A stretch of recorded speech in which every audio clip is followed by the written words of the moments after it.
Okay, pop quiz. Who said the following? If the scene is about what it's about, you're in trouble. I'll have an answer for you in exactly 5 minutes and 19 seconds. In the meantime, as an exercise, let's expand the quote to read, if your story is about what it's about, then you're in trouble. Because has it ever happened to you, for example, that you read a not very good book or you watch a not very good movie and you think, I know what it was about, but I don't know what it was about. Do you know what I mean? Like there are two abouts. You know what you just watched and that there was definitely a plot, a beginning, a middle, and an end, but it also feels without any kind of depth, like it really was only about what it was about.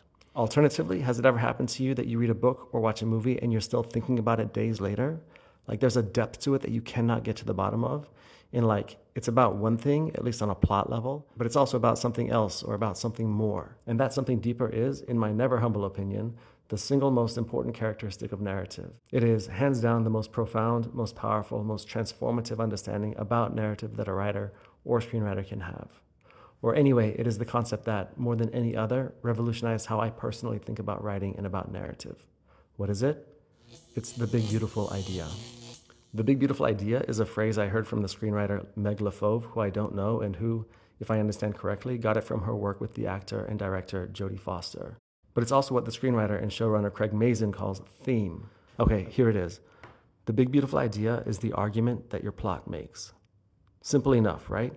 The big, beautiful idea is the argument that your plot makes. Okay, so coming back to our quote now. If your story is about what it's about, then you're in trouble.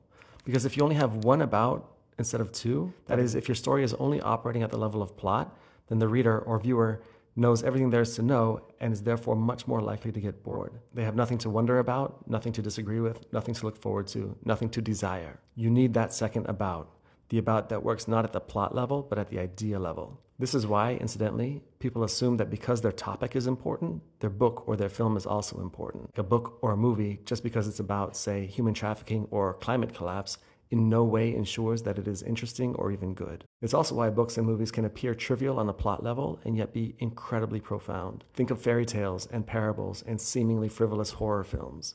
How did they get away with it? You guessed it, by smuggling the big, beautiful idea into their plot.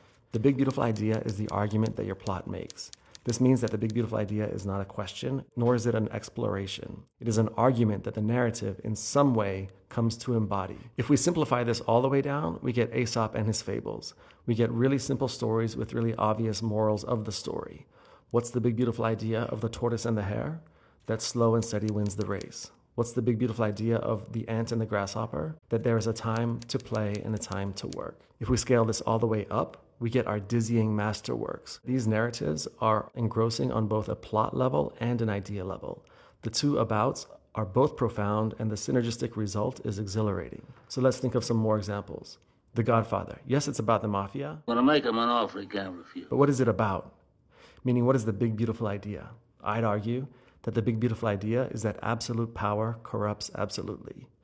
The novel All Fours by Miranda July is about a woman navigating a midlife crisis. But the argument it makes, its big, beautiful idea, is that ownership is illusion. Uncut Gems, the movie by the Safdie brothers, is about a jeweler running from the bad guys, but the big, beautiful idea, the argument it makes, is that you should bet on yourself every single time. I disagree. One caveat here is that I'm really talking about book and feature-length narratives. In my experience, this idea is absolutely at play in short films, short stories, and episodic series, but it operates very differently. Alas, that is a video for another day. And of course, there's a whole conversation about how to implement the big, beautiful idea. That too is a video for another day, but in short, a big, beautiful idea is the axis on which a narrative turns. In previous videos, I've talked about how central transformation is to narrative, how one thing has to transform into something else. To that, I'd add here that your big, beautiful idea is what someone or something transforms into. It is, in a sense, the inevitable conclusion of your narrative. So here's a challenge. The next time you read a book or watch a movie, see if you can figure out what the big, beautiful idea is. Jurassic Park, life will find a way. You're implying that a group composed entirely of female animals will breed? The Big Lebowski, no man is an island. Well, this aggression will not stand, man. Indiana Jones and the Last Crusade, a father's love cannot be earned. I can get it. I can almost reach it, Dad. Indiana? Titanic, choose life. Come back. Spoiler alert, Rose is the protagonist, not Jack. She is the one who transforms from a suicidal trophy wife into a free spirit. Okay, once you understand about the two abouts, you can play with how your plot and your big beautiful idea interact with and relate to each other. And you can add immense depth to your story no matter what it is about on a plot level. So this video builds on the last one, idea versus story dichotomy, and I'm going to follow it up with one more about Psalm 23 and about why all plot is metaphor. It's a hot take to be sure, and I hope to see you there. Oh, the quote, if the scene is about what it's about, you're in trouble. Who said it? Actually, I don't know. From what I can tell, it was either David Mamet or else Robert McKee. Does anyone know for sure?